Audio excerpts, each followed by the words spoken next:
In this warm-up drill, you're going to start down on both knees facing your target. You're going to swing your arms back and stop and check. Is your hand under the ball? Are your arms nice and loose? If that's correct, you're going to work to pull your elbows down and snap through your release. This is a great way to work on the pulling motion of your backside of your circle instead of creating stiffness and push. When you're doing this, it's also important to make sure that you're staying fluid with it. So as you get a little bit more comfortable understanding how it works, you can work to create more rhythm with it, like these pictures are showing. Again, we want to make sure that our arm is loose when we swing back, that our hand is under the ball or slightly on the side of the ball, and that we're pulling down the back side of the circle and not pushing. Again, your hand should simply follow the ball out after release if you're doing things naturally and correctly.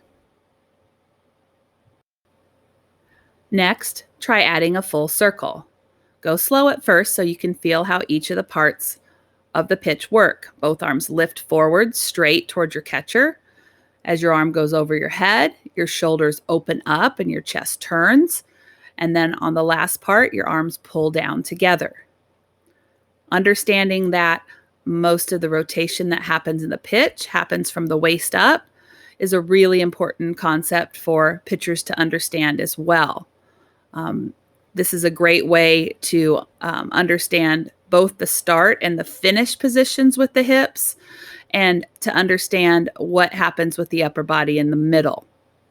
Obviously, if we were striding in this drill, we would turn our stride foot a little bit to open up the body. But again, understanding that most of the rotation comes from the waist up is a super important concept for pitchers to understand as well. And they can certainly get it from doing this drill. Once you get the feeling of doing all the parts separately, smooth it out and make it a nice, loose, relaxed circle all the way around. This is a great way to work on solidifying upper body mechanics and creating good whip.